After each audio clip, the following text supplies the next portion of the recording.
সামনে যারা আছে তাদের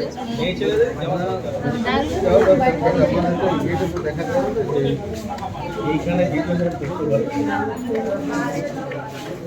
কি করতে হবে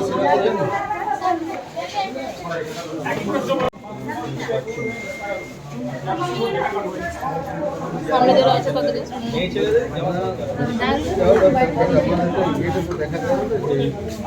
এইখানে কি করতে হবে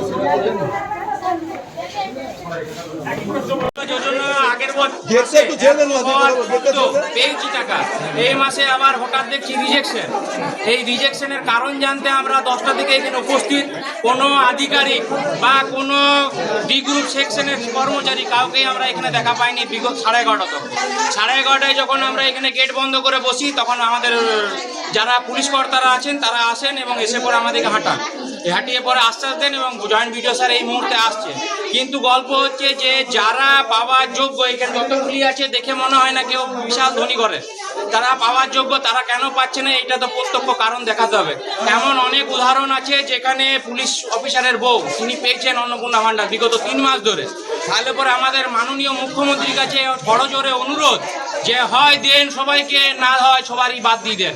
আমাদের 35 বছরও দেখা, 15 বছরও দেখা, এই 110 দিনও আমাদের দেখা হচ্ছে। অভিজ্ঞতাটা খারাপ করে দেবেন নাই, কারণ আপনারা জনগণের ভোটে এসছেন এমন কোনো না।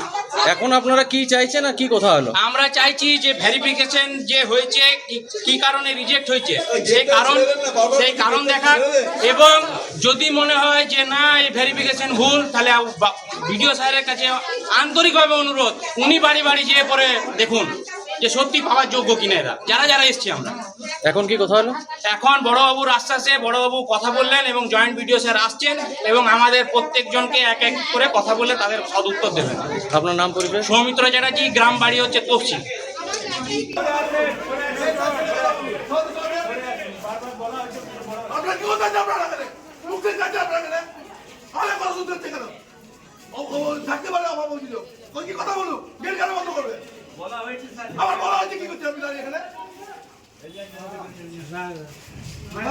পুলিশ নিয়ে আসছি মেধা তুলছে, আমি দেখছি কি করতে পারে। আবার কি হলো? গেট কেন বন্ধ হবে? গেট আমি কেন বন্ধ? এইটাকে উত্তর দেন আপনি। এটা সরকারি সম্পত্তি, সরকারি অফিস, অনেক লোকের অসুবিধা আছে। আবার ভাঙচুর করতে আপনি কি পাতে পাবেন? আমার কথা হচ্ছে, আমার কথা শুনেন, আমার কথা শুনেন।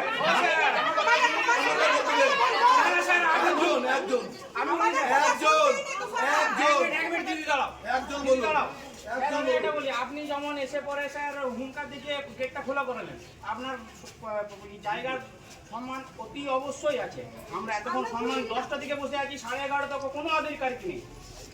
এবার বলি আমরা ছোট থেকে দেখে এসেছি, হেডমাস্টার না থাকলে অ্যাসিস্ট্যান্ট প্রিন্সিপাল থাকে, অফিসার ইনচার্জ যদি না থেকে থাকে তাহলে তার জায়গায় মেজবাবুদের বসেন, তাহলে কেউ তো কথা বলবেন। আমরা কি দিনের পর দিন বসে থাকবো বেকার মানুষরা? এটা কি আপনার বলা যুক্তি স্যার? এক মিনিট চুপ, আমার কথা বলতে দেবেন। আপনার বিদ্যুৎ সাহেবকে এখন নিয়ে এসছেন, আসবো